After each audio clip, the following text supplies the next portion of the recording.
नमस्ते दोस्तों, विज्ञान भैरव तंत्र की इस यात्रा में आपका स्वागत है। आज हम बढ़ रहे हैं 42वें सूत्र की ओर। 42वें सूत्र में शिव भगवान कहते हैं, किसी ध्वनि का उच्चार ऐसे करो कि वह सुनाई दे, फिर उस उच्चार को मंद से मंतर किए जाओ, जैसे जैसे भाव मौन लयबद्धता में विलीन हो जाए। आइए समझने का प्रयास करें कि इस विधि का प्रयोग हमें कैसे करना है।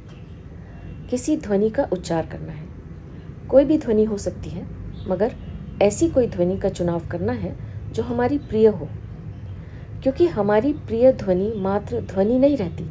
जब हम उसका उच्चार करते हैं तो उसके साथ एक अप्रकट भाव भी उठता है। फिर धीरे धीरे ध्वनि तो विलीन हो जाएगी और भाव भर रह जाएगा। ध्वनि को भाव की तरफ जाने वाले मार्ग की तरह उपयोग करना है। ध्वनि मन है और भाव हृदय है। मन को हृदय से मिलने के लिए एक मार्ग चाहिए। हृदय में सीधा प्रवेश कठिन है, क्योंकि हमने हृदय को इतना भुला दिया है। द्वार बंद मालूम पड़ते हैं। हम हृदय की जो बात करते हैं, असल में वो मन की ही बातें हैं। हम कहते हैं कि हम हृदय से प्रेम करते हैं, लेकिन हमारा प्रेम मानसिक है, मस्तिष्कगत है। हृदय की बात भी मस्तिष्क से ही घट रही है। हमें तो पता भी नहीं है कि हमारा हृदय कहाँ है। यहाँ हम हृदय केंद्र की बात कर रहे हैं, शारीरिक हृदय की बात नहीं। We are talking about the heart centre and not the organ called heart. हमारे शारीरिक हृदय के पीछे एक गहरा केंद्र है, और उस केंद्र तक मन के द्वारा ही पहुँचा जा सकता है, क्योंकि हम मन में हैं। और अंतस की कोई भी यात्रा कहाँ से शुरू होती है? मन से। मन से ही आरंभ होती है। मन ध्वनि है, आवाज़ है। सब ध्वनि बंद हो जाने पर, बाहर की ध्वनि और हमारे भीतर की ध्वनि, सब ध्वनि बंद हो जाने पर मन नहीं रहता। मौन में मन नहीं होता। मन का अर्थ है मौन की अनुपस्थिति। Mind means absence of silence. लोग कहते हैं कि मन शांत हो गया, मगर जब तक मन है तब तक शांति नहीं होती। असल में जब शांति होती है तब मन होता ही नहीं है। मन ध्वनि है और हम मन के तल पर हैं। इस मन के तल से हृदय के आंतरिक तल पर कैसे उतरा जाए? हम ध्वनि का उपयोग करेंगे।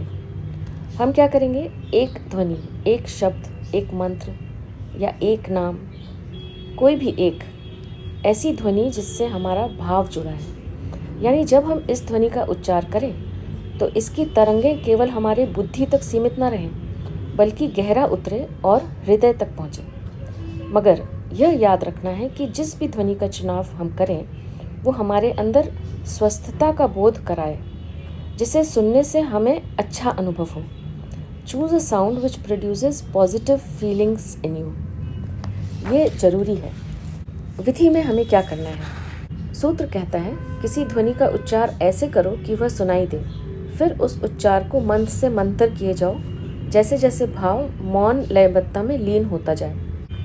हमें ध्वनि का उच्चार पहले ऐसे करना है कि वह हमें सुनाई दे, फिर निरंतर घटाते जाना है। उच्चार इतना धीमा करना है कि हमें भी सुनाई न दे, या हमें भी सुनने के लिए प्रयत्न करना पड़े।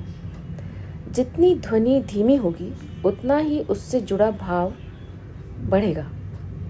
उस भाव से हम भर जाएंगे और फिर ध्वनि विलीन हो जाएगी और बचेगा केवल भाव।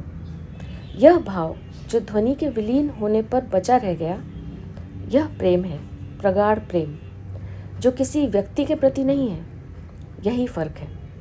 प्रेम जब किसी के प्रति निवेदित नहीं होता तो वह हृदय का प्रेम होता है, और जब वह किसी व्यक्ति के प्रति निवेदित होता है तो वह मस्तिष्क का होता है। यह अनिवेदित प्रेम ही फिर प्रार्थना बन जाता है। तो यह था 42वां सूत्र। आप भी इस सूत्र में बताई गई विधि का प्रयोग ज़रूर से कीजिए और देखिए आपको कैसा अनुभव होता है। अब मैं आपसे आज्ञा लूँगी। आपका बहुत बहुत धन्यवाद।